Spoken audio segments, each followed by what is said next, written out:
Okey, bismillahirrahmanirrahim. Assalamualaikum warahmatullahi wabarakatuh. Saya Cikgu Huda akan mengajar kamu semua matematik tingkatan 1. Okey, kita masih lagi dalam bab integer, bab 1 di bawah subtopik darab dan bahagi integer. Okey, kalau ada buku teks boleh rujuk muka surat 9. Okey, macam mana ya kita nak darab dan bahagi integer? Okey, langkah-langkah dia lebih kurang sama macam kita nak tambah atau tolak. Yang paling penting, yang pertama kita mesti fikirkan tanda. Apakah tanda bagi jawapan kita? Sama ada tandanya positif atau tandanya negatif. Okey, yang kedua barulah kita darab. Soalan tu nak darab atau nak bahagi. Okey, so macam mana nak tentukan tanda? Kalau tanda dia sama, kalau tanda dia sama, maksudnya dua-dua tanda yang sama. Contoh, kedua-dua tanda negatif. Bila tanda yang sama, jawapan kita akan jadi positif. Tanda sama, positif. Okey, tanda berbeza, negatif. Tanda berbeza contohnya nombor negatif darab dengan nombor positif. Dua tanda berbeza. Dan jawapan dia akan jadi negatif. Okey, so ini dia. Tanda yang sama. Positif jumpa positif. Kita akan dapat positif sebab tanda dia sama. Okey, yang ni negatif darab. Titik ni maksudnya darab. Negatif darab negatif. Tanda yang sama juga. Dia akan dapat positif. Ingat, tanda sama-sama. Satu keluarga sama. Satu keluarga yang sama. Jadi kita positif. Okey. Kalau tanda berbeza, contohnya positif atau negatif. Negatif darab positif. Dua tanda berbeza bertemu. Jawapannya negatif. Sebab apa saya kata kat sini? Negatif ni kuat. So, dia sentiasa menang dengan positif. Kalau dia ada, dia memang sentiasa menang. So, jawapan dia memang negatif. Okey. Okey, kita tengok contoh yang pertama. Yang pertama, kita tulis tanda dulu. Mula-mula kita mesti fikirkan tanda. Lepas tu baru kita kira nak darab ke nak bahagi. Okey, contoh soalan A. Negatif darab positif. Dua ni tak ada tanda pun kat depan dia kan. Bila tak ada tanda, sebenarnya dia ada positif. Tapi dalam matematik, nombor positif kita tak tulis positif itu. So, kita tahu bila tak ada tanda, maksudnya dia positif. Jadi, soalan A, satu tanda negatif, satu tanda positif. Tanda yang sama atau berbeza? Ya, betul. Berbeza. Bila berbeza, maksudnya beza. Maksudnya jawapan mesti negatif. Negatif lawan positif. Negatif. Tanda yang berbeza, negatif. Okey, kita letak tanda dulu untuk semua. Okey, soalan B. Negatif jumpa negatif.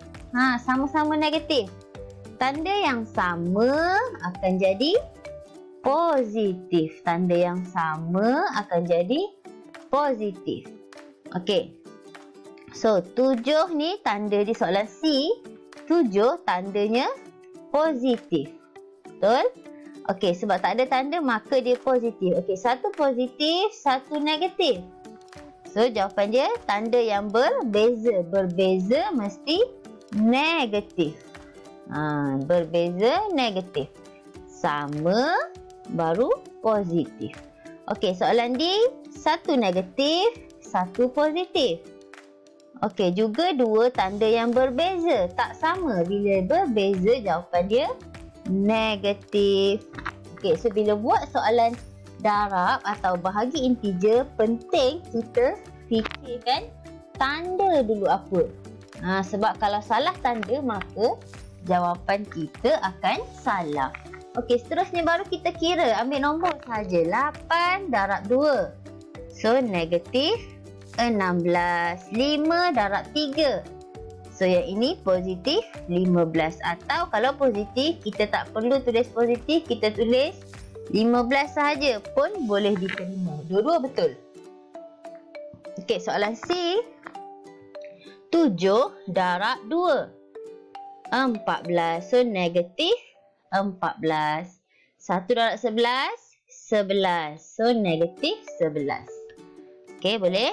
Okey, ni pula bahagi. Sama macam tadi. Fikir apa dulu? Fikir tanda dulu. Okey, tanda yang sama. Apa jawapan dia?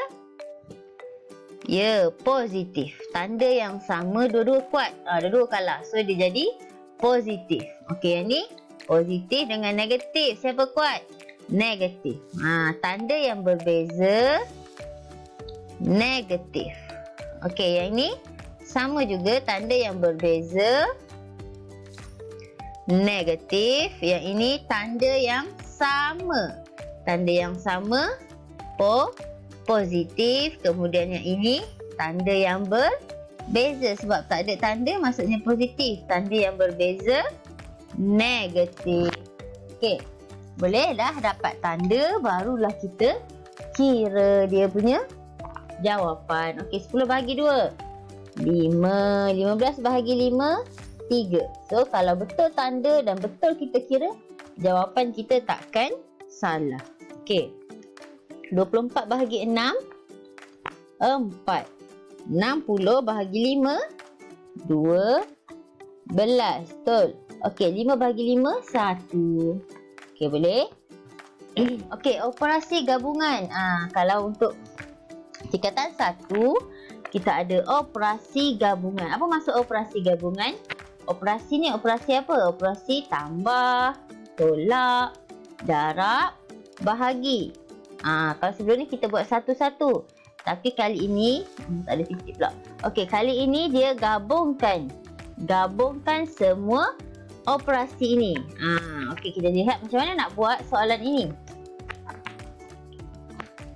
Okey, macam mana nak buat soalan ni? 8 darab 8 tambah 8 bahagi 8 tolak 8. Okey, cuba buat. Cuba fikir sekejap. Apa jawapan dia?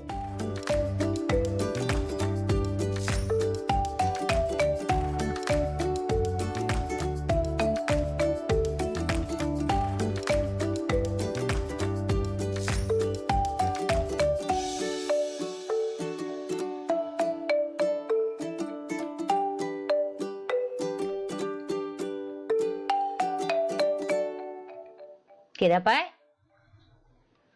Siapa dapat sifar? Siapa dapat sifar? Salah. Okey, apa jawapan dia? Mula-mula kita mesti buat apa? Darab dulu. Betul? Lepas darab, bahagi dulu. So, kita darab 8 darab 8. 64. Tambah 8 bahagi 8. 1. Tolak 8. So, jawapan dia 64 tolak 1, 64 tambah 1, 65. 65 tolak 8, 57 jawapannya. Okey, betul tak? Sama tak dengan jawapan semua? Okey, kalau betul bagus. Okey, so macam mana kita nak ingat ni? Okey, kita panggil dia sebagai BODMAS. Dalam buku teks ada muka surat.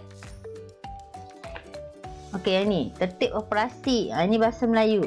Okey, singkatannya kalau bahasa Inggeris kita ingat BODMAS. Okey, B adalah untuk bracket. Bracket ni apa? Kurungan. Ada bracket, mesti buat bracket dahulu. Ada bracket, wajib buat bracket dahulu. Selesaikan bracket, baru buat yang lain. Okey, tak kisahlah dalam bracket tu operasi apa, tapi mesti buat bracket dahulu. Okey, O ni order. Okey, yang ni kita belum belajar lagi. Kemudian, divide, division, multiplication, bahagi, kemudian darab. Okey, siapa yang ada dulu bahagi atau darab? Last sekali baru kita buat tambah dengan tolak. Okey, ini dari muka surat 10. Okey, ingat sama juga. Tanda kurung dulu. Mesti selesaikan tanda kurung. Tak kisah dalam kurungan tu tolak ke tambah. Contoh soalan kat bawah ni. Kita buat tanda kurung dahulu. Okey, lepas tu dah selesaikan dalam kurungan, baru kita buat darab atau bahagi. Tengok siapa yang dekat depan. Okey, macam ni ada bahagi. ada darab. Siapa yang dekat depan? Mula-mula sekali ada bahagi. So kita buat bahagi dulu, baru kita buat darab. Siapa yang di depan buat dulu. Okey, last sekali baru tambah atau tolak. Okey, dari kiri ke kanan. So yang paling kiri utama. So ini ada tambah saja. So last sekali baru kita tambahkan. Okey, kita nak soalan tadi. Okey, contoh soalan A. Yang ni dalam kurungan dia 7 tolak 2. Buat math kan, bracket mesti selesaikan bracket dahulu. Jadi 7 tolak 2 kita selesaikan dapat 5. Salin. Kemudian salin semula yang belum buat. Ini belum buat salin. Ini cara jalan kira yang betul, yang takkan salah. Okey, boleh nampak tak? Kita salin dahulu.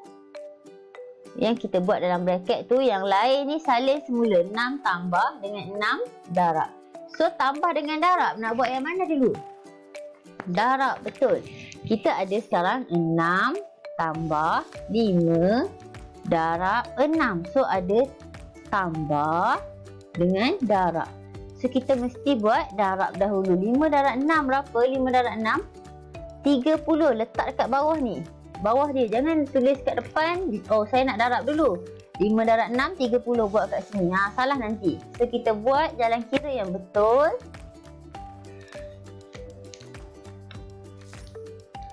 Kita buat dekat bawah dia. 5 darab 6 30, dia bahagian belakang. Jadi kita tulis 30 tu di sini. Kemudian depan ni belum buat lagi. Salin semula. 6 tambah 30. So 6 tambah 30 berapa jawapannya? 36. Okey, boleh. Okey, soalan B sama juga ada kurungan. Okey, buat yang dalam kurungan dahulu. Negatif 2 tambah 5. So jawapannya 3. Negatif 2 tambah 5. Siapa negatif? Negatif 2 dengan 5. Siapa besar? 5. So ikut jawapan, ikut rumah yang besar. So dia positif. Positif. Okey, tanda yang berbeza kita tolak. 5 tolak 2, 3. So sebab tu jawapan dia positif 3. Okey, kemudian salin daripada depan yang belum buat lagi. Ini belum buat lagi. Negatif 5. Okey, tambah yang belakang ada darab 3. So nak buat yang mana dulu? Negatif 5 tambah 3 atau 3 darab 3? Ya, betul. Darab dahulu. So 3 darab 3, 9. Salin yang depan, negatif 5 tambah 9. So jawapan dia, ini kena betul-betul mahir. Cikgu ajar. Cikgu ada ajar kaedah rumah. Okey, 1 IR mungkin dah tahu. 1 IS mungkin dengan 1 IM. Mungkin cikgu yang lama ajar kaedah lain. Okey, cikgu ajar kaedah rumah. So kalau kita tak mahir untuk buat soalan ini, jangan tekan kalkulator. Mesti buat sendiri dulu. Tak boleh tekan kalkulator. So, nanti kita tak mahir, tak tahu. Okey, so macam mana nak buat? Kita ada rumah negatif, ada rumah positif. 9 rumah positif. Tengok ni, 9 rumah positif. 5 rumah negatif. Tanda dekat depan tu rumah dia. Dia punya, 5 punya. Negatif ni 5 punya. Positif depan 9. So 9 punya. Maka 9 rumah positif. 5 rumah negatif. Okey, rumah yang berbeza kita akan tolak. 9 tolak 5. Rumah berbeza tolak. Macam sama macam tadi. Rumah sama tambah. Rumah berbeza kita tolak. Okey, so 9 tolak 5 4. Jawapan letak di rumah yang besar. Jawapan mesti ikut rumah yang besar sebab besar kuat. So ikut rumah yang besar. Positif. So maka jawapan dia positif 4 ataupun kita tulis 4 sahaja. Okey, boleh?